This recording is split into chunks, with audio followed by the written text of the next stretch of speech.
उत्कर्ष ओडिशा कार्यक्रम में आम सहित अधिक आलोचना करने मुख्यमंत्री मोहन माझी अच्छा सर गोटे बड़ ह्यूज इन्वेस्टमेंट ओडिशा आसूची 54 एमओयू स्वाक्षरित हो सारा कौन सर अपडेट देखंतु माननीय यशस्वी प्रधानमंत्री निजे उत्कर्ष Odisha make in Odisha conclave 2025 पई आज निजे आसिकी एठी उद्घाटन करिसंती एवं ओडिशार लोकंकु धन्यवाद देइछंती पुंजी निवेशकारी मानकु मध्य से एठी इन्वेस्टमेंट करिया पई जाउतबारु समानकु मध्य से साधुवाद देइछंती। बड़ कथा होची एठी आमे जो 54टी प्रोजेक्ट कथा आपण कहउचंती ये जेतेबेले उत्कर्ष ओडिशा आसुची जेतेबेले पुंजी निवेशकारी माने ओडिशा आड़ को मुहेलेनी ताहार बहु पूर्वरु माने उत्कर्ष ओडिशार हावा आसिबा पूर्वरु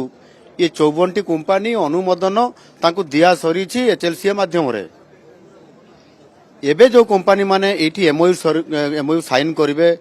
आज एवं आसंता काली मध्यरे एथिरे बहुत गुड़ाई कंपनी अछंती ता भितरे पाखापाखि 300 रु अधिक आछंती सेमानक भितरु पाखापाखि प्राय 150 खने कंपनी एबे आलोचना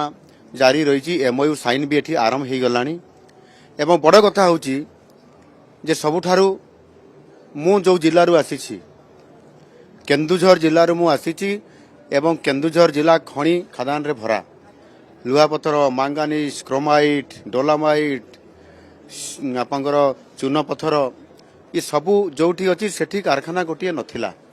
अनेक समय रे मध्य पूर्वरु बिजू बाबू भी कहते जदि ओडिशा रे द्वितीय इस्पात कारखाना कोठी हेबो सेटा होची केन्दुझर एवं केन्दुझर नयागढ़ अंचल हेबो बोली किंतु से दिन ठारू आज पर्यंत आमे खणी थाइकरी जगिथिलु आ आज से भली एक बहुत बड़ सुजोग आसिला आम केन्दुझर जिला पई मध्य आज आमे आमर जो जेएसडब्ल्यू एवं जो आमर पोस्को से माने उभय मिलित भाव रे केन्दुझर रे 35,000 कोटी टंकार स्टील प्लांट करिया पई जस्ट ए अध घंटा आगु तांकर सहित एमओयू आमर साइन हो जाइछि एवं केन्दुझर जिले में आरंभ है ये स्टील प्लांट करिवार प्रकृत ये कार्य प्रधानमंत्री कहले पूर्वोदय विकास प्रयोगशाला साजिब ओडिशा एउटु ही आरंभ हो से तो ये तृतीय पाड़ी रे प्रधानमंत्री जेभली भाव रे पूर्वोदय कथा कहितिले एवं विकसित भारत हेबा पई एथिरे ओडिशार भागीदारी को बड़ प्राधान्य देइतिले आ सेथि पई विकसित रेलर ये प्रगति रे ओडिशा ग्रोथ इंजिन हबो ये कथा कहिते एवं ताहा आज स्वरूप स्वयं निजे प्रधानमंत्री आसिकरी आज जेभली भाव रे सी एठी उत्साहित करिसंती एवं एइटा ही प्रकृष्ट समय आउ ए लोकेशन ही सबुठारु समस्तक पई उपयुक्त स्थान या को निरूपण करिकी से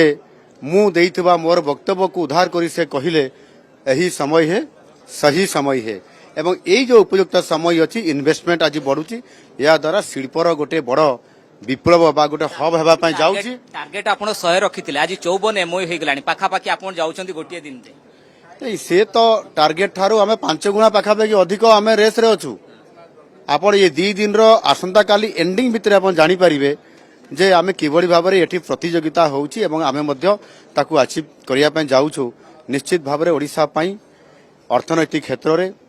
आमे किबळी भाबरे आगु को जाउछु एवं आमर जो मिशन अछि समृद्ध ओडिशा 2036 तापरे